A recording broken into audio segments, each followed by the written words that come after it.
June of 1991, David Rockefeller laid out the elite's ultimate goal. The supranational sovereignty of an intellectual elite and world bankers is surely preferable to the national autodetermination practiced in the last centuries. Now that the bankers were holding the world hostage, they issued their ultimatum. The only solution to restart the global economy would be to set up a planetary government ruled by a new Bank of the World, a Bank of the World owned and controlled by them. Suddenly, hundreds of prominent publications announced the solution, the people's only salvation. Time magazine, in an article titled "The New World Order," said that the new super bank would control the world's currencies and set interest rates, and that the new bank would, quote, knock the heads of bad countries like the United States. At a meeting of central bank heads and finance ministers dubbed Bretton Woods II, the plan for world government was unveiled by the very bankers that had engineered the collapse. Formerly sovereign countries would now pay their taxes directly to the banking cartel. Hundreds of new carbon taxes, controlling every facet of human activity, would only be the beginning. Now all the elite had to do was to sell the public on accepting the final phase of their takeover. And it's Obama's job to sucker the public into standing down so the bankers' agenda can move forward unhindered. Never before in U.S. history has the media gotten behind a president like they are behind Obama. The press has pulled out all the stops, bestowing a crown of infallibility upon Obama as the savior of the people. The elite are betting everything they've got on Obama's charisma and hoping that he can sell the world on their program of tyranny. Yes, there have been differences between America and Europe. No doubt there will be differences in the future. But the burdens of global citizenship continue to bind us together.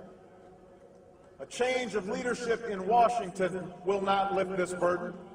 In this new century, Americans and Europeans alike will be required to do more, not less.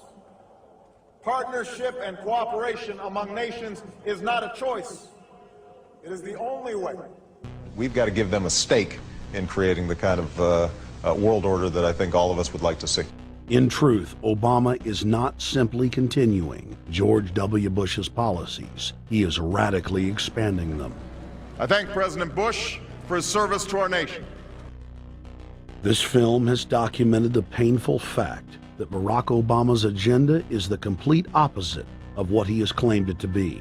Now we will reveal what Barack Obama and his controllers' true agenda is. Number 1. Bring the United States under the complete regulatory control of a private offshore superbank known as the Bank of the World. More than 100 new taxes are now being developed under the umbrella of curbing greenhouse gases. The new taxes will be paid directly to the private bank consortium.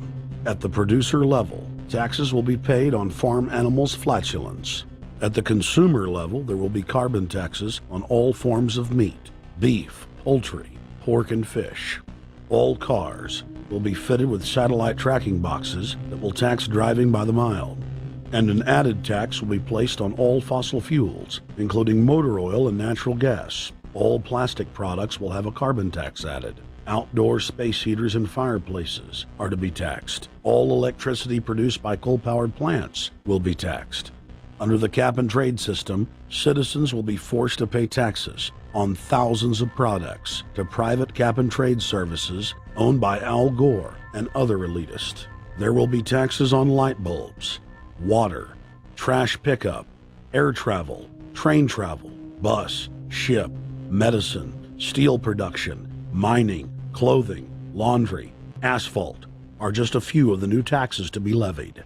But to truly transform our economy, to protect our security and save our planet from the ravages of climate change, we need to ultimately make clean, renewable energy the profitable kind of energy. So I ask this Congress to send me legislation that places a market-based cap on carbon pollution and drives the production of more renewable energy in America. That's what we need.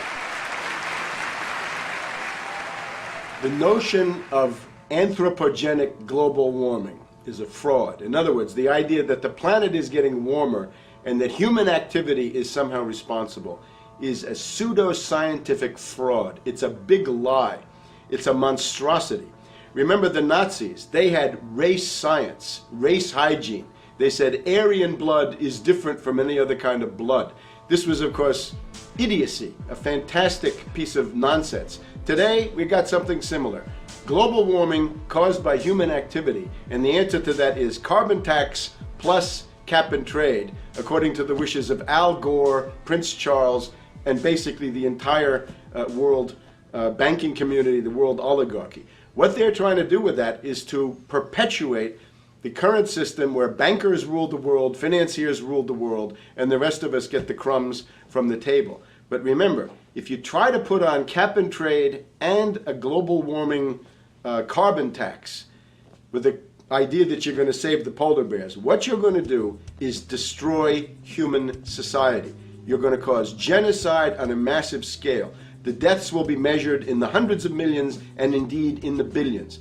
Just the idea of global warming means that there'll be no development for Africa, no development for the poorer parts of Southeast Asia, and no world economic recovery of any kind ever in our entire lifetime. So it's important to expose and fight the pseudo-scientific fraud of global warming.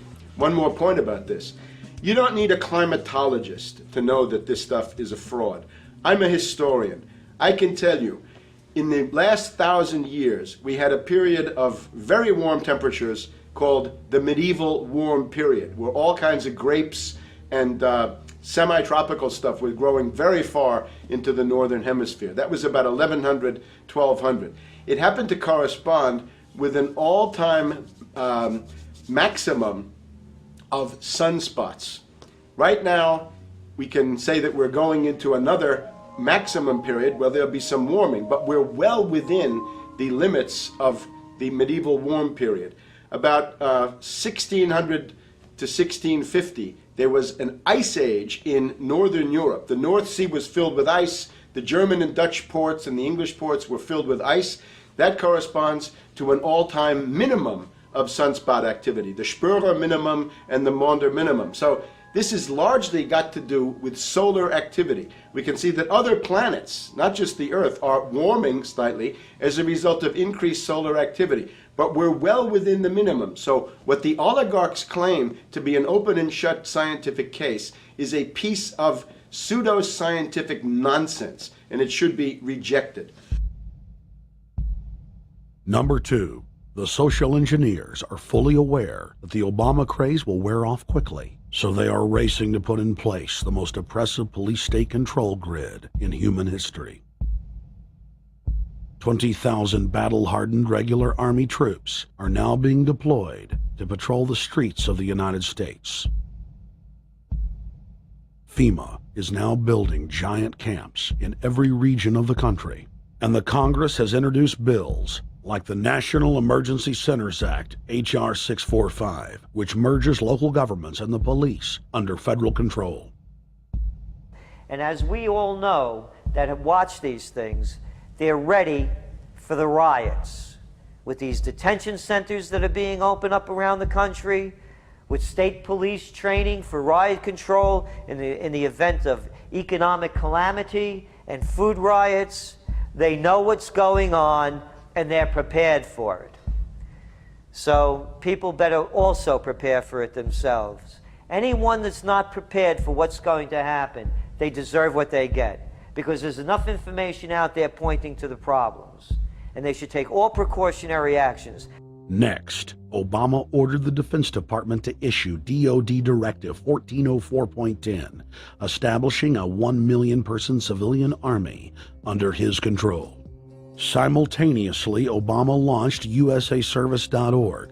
The new website deceptively masquerades as a federal agency, but in reality is a recruiting tool building a separate, completely private army outside of government that takes orders directly from Obama's controllers. Barack Obama has refused to rescind Presidential Decision Directive